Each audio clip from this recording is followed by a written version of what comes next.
Hello everyone, welcome in your favorite subject Industrial Hydraulics and Pneumatics. Subject code is a 22655 of 6th semester, Unit 2 Pumps and Actuators. Topic 2 Vane and Screw Pump, Lecture number 6, prepared by Mrs. Amruta Undale, Lecturer in Mechanical Engineering Department, NIT Polytechnic, Nagpur. Content of this lecture as construction and working of vane and screw pump. Discuss advantages, disadvantages and applications of vane and learning outcomes. After completion of this lecture, you are able to describe construction and working of vane and screw pump. Program outcomes achieved by this lecture as PO1, PO4, PO6 and PO7 and PO3 will be mapped. This will discuss later.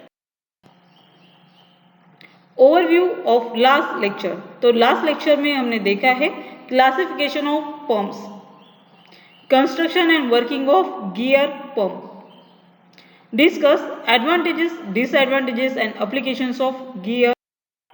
चलिए देखते हैं when pump. ठीक है, जिस तरह से हमने gear pump देखा तो गियर में मेशिंग ऑफ 2 गियर्स यूटिलाइज करते हैं प्रेशराइज फ्लूइड जनरेट करने के लिए या फिर लोअर साइड से हायर साइड फ्लूइड डिस्चार्ज करने के लिए. तो वेन पंप इस तरह से शो होता है जैसे कि आपको यहाँ पे शो हो रहा है. यहाँ पे एक इनलेट है, एक आउटलेट है. आउटर में जो एलिमेंट्स है वो केसिंग है, इनसाइड में इसेंट्रिक शाफ्ट है. ठीक है, और इस शाफ्ट का केसिंग के सेंटर से मैचिंग नहीं है, ये थोड़ा सा इसेंट्रिक है. ठीक है, एक शाफ्ट है और एक रोटर है. शाफ्ट क्या करेगा, मोटर से अटैच रहेगा और रोटर रोटेट होना स्टार्ट होगा.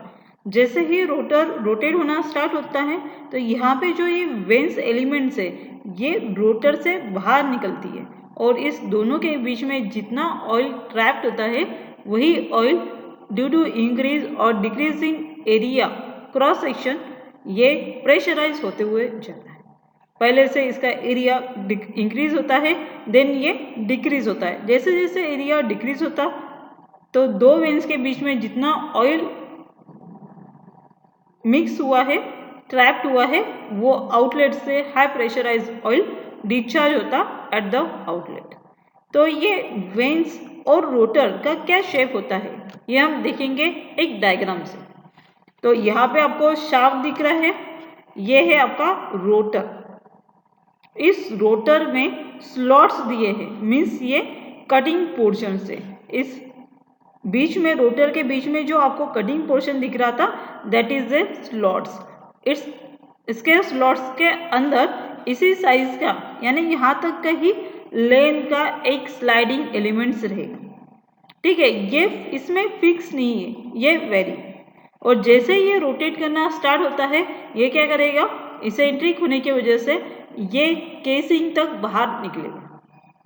जैसे ही फैन के ब्लेड के अंदर बीच में जो पोर्शन होता है, फैन होता है, फैन के बीच में एक सेंटर रोटर होता है और 3 पत्तियां होती है. 3 पत्तियों के बीच में अगर आपने कोई एलिमेंट डाला है तो वो क्या करेगा, रोटेट होता है. जैसे ही फैन, तो वो बीच में अटका हुआ एलिमेंट बाहर की तरफ निकलता है, वो वहीं पे उसके साथ रोटेट होता है. क्या कुछ टाइम तक रोटेट होता है और बाद में वो बाहर निकलना स्टार्ट होता है. ठीक है, तो रोटेटिंग इफेक्ट में ये आपका वेन्स से स्लाइडिंग स्लॉट्स बाहर निकलते हैं और इसके बीच में क्या होता है, एरिया इंक्रीज और डिक्रीज होता है. इन वेन्स के बीच में जितना ऑयल ट्रैप्ड होगा वो प्रेशराइज होके हायर साइड में डिलीवर होगा. That is a when pump. It is very much clear by this animation.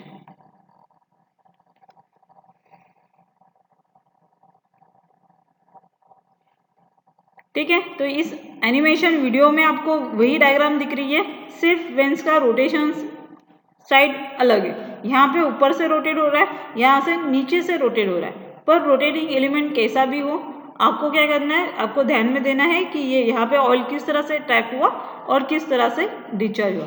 Suction side से ऑयल आया, यहाँ पे रोटर के बीच में ट्रैप हुआ, यहाँ से मूव करते करते रोटर से जो स्लाइडिंग वेंस थी वो बाहर निकलती है और बाहर निकलने के बाद वहाँ पे एलिमेंट सेकंड साइड से डिस्चार्ज होता है। तो यहाँ पे जो वेंस का साइज है वो कम है और बाद में फिर वो इंक्रीज होते गया। इस तरह से आपका वेन पंप वर्क करता है। आइए देखते हैं बैलेंस वेन क्या है।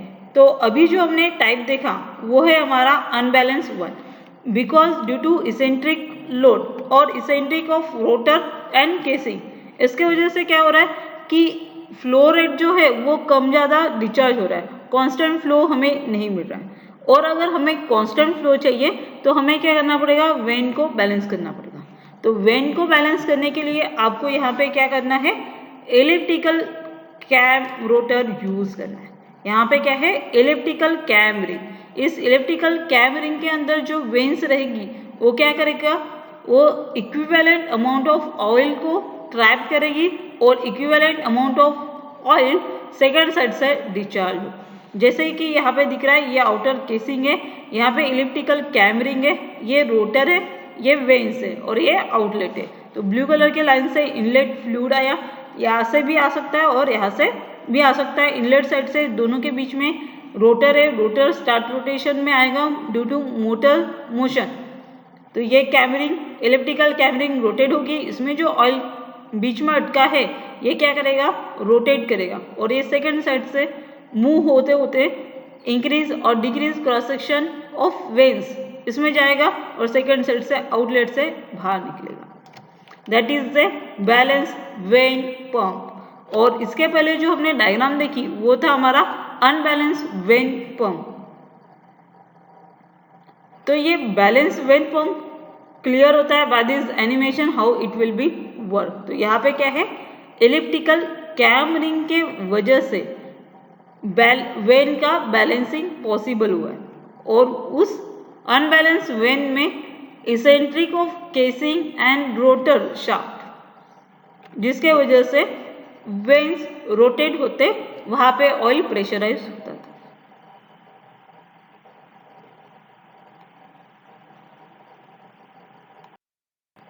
आइए देखते हैं स्क्रू पंप। तो जैसे कि गियर पंप देखा तो गियर्स आए, मेशिंग ऑफ गियर का इफेक्ट हम पंपिंग के लिए यूज किया।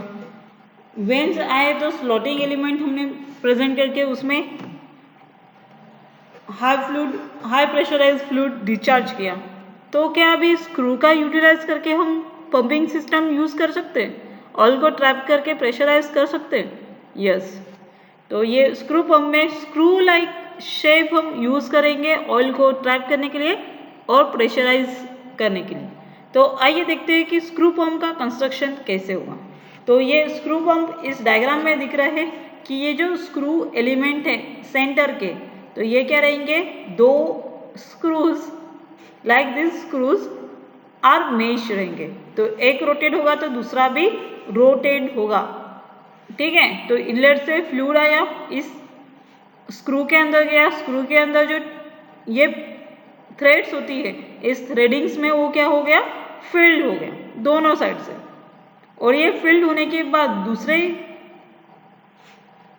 स्क्रू में भी स्क्रू था उसमें गैप थी, तो इस गैप में वो क्या रहेगा, ट्रैप होके रहेगा।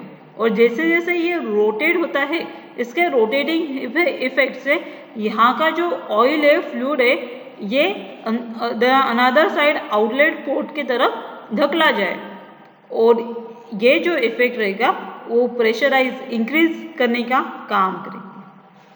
तो इसका सिंपल वर्किंग है कि जैसे ही हम ड्राइवर को चालू करते हैं तो ड्रिवन स्क्रू भी रोटेट होगा और इनलेट से जो फ्लूइड आएगा वो स्क्रू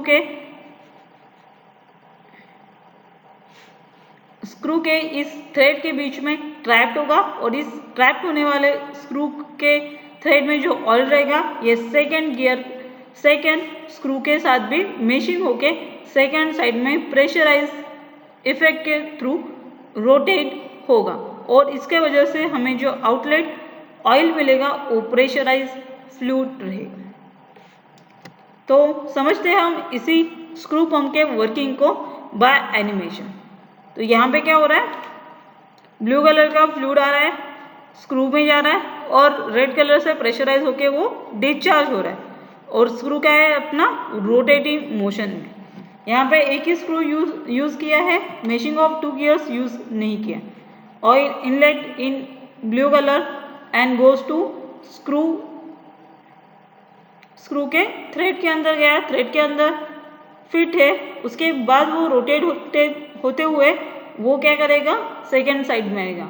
जैसे ही ये रोटेशन में आता है स्क्रू के साथ तो उसका प्रेशर बढ़ना स्टार्ट होता है और प्रेशर बढ़ने के बाद वो सेकेंड साइड से डिस्चार्ज होगा। That is a simple working of screw pump. Screw pump में स्क्रू का जो मैकेनिज्म है, जैसे ही हम स्क्रू को नट के अंदर फिट करते हैं थ्रेड के अंदर, उसी फॉर्म में यहाँ पे ऑयल स्क्रू के अंदर फिट होके सेकेंड साइड में फ्लो करेगा। आइए देखते हैं advantages of vane pump. Handles thin liquid at relatively higher pressures. तो वेन पंप में क्या रहेगा, लिक्विड जो रहेगा वो क्या रहेगा, थिन रहेगा और उसका प्रेशर हाई हो। Compensates for wear through when extension. तो यहाँ पे वियर का जो रेशियो है, वियर होने का, कंपोनेंट्स वियर होने का, वो वेन यूज करने की वजह से कम हो जाएगा। Sometimes prepared for solvents LPG.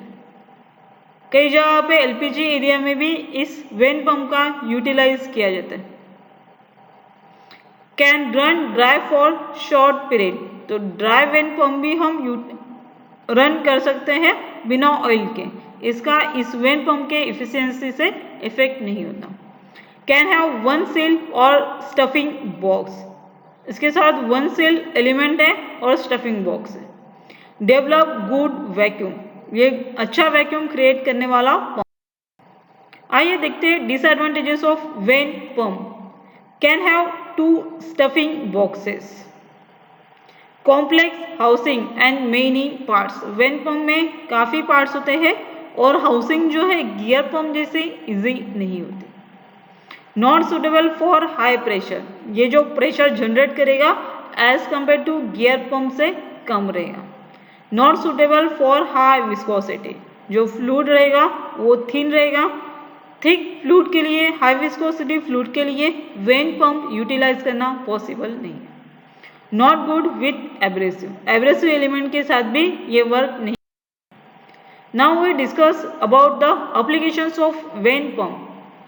Aerosol and propellants, aviation services, fuel transfer, desing, auto industry, fuel loops, refrigeration coolants, bulk transfer of LPG and NH3, LPG cylinder filling, alcohols, refrigeration, freon, ammonia, solvents। तो जैसे ही हमने application advantages में discuss किया था कि इस when pump को solvent के लिए भी यूज करते हैं। Acquisition. So latest time is discuss about unit outcomes achieve. तो इस यूनिट से हमें, इस टॉपिक से हमें ये आउटकम्स अचीव हुए कि describe construction and working of when and screw pump. Summary of today's lecture. We discuss construction and working of vane and screw pump, discuss advantages, disadvantages and applications of vane and screw pump. Program outcomes achieved. By this lecture you gain basic knowledge, then work in team, lifelong learning and component understand किया। तो इसके वजह से PO1, PO4, PO6 and PO7 mapped हो रहे। तो हम इसका मेंटेनेंस भी करेंगे पंप्स का, इसलिए PSO3 भी मैप्ड होता है। Now the time is to give some assignment and that assignment is assignment number 6। All of you note all the questions of this assignment and solve in your class copy and submit in Genoveno site as a assignment number 6. Question: describe construction and working of vane pump with need sketch. Write applications of vane pump. Describe construction and working of screw pump with need sketch. For solving this question, watch this video again and again. If any query or doubt, then contact teacher. Topic for next session. तो next session में हम ये animation में जो दिख रहा है ऐसा पंप पढ़ेंगे जिसका नाम है piston pump. Piston and cylinder के अरेंजमेंट आप सबको पता है, वो मैकेनिकल इंजीनियरिंग का मेन कंपोनेंट है।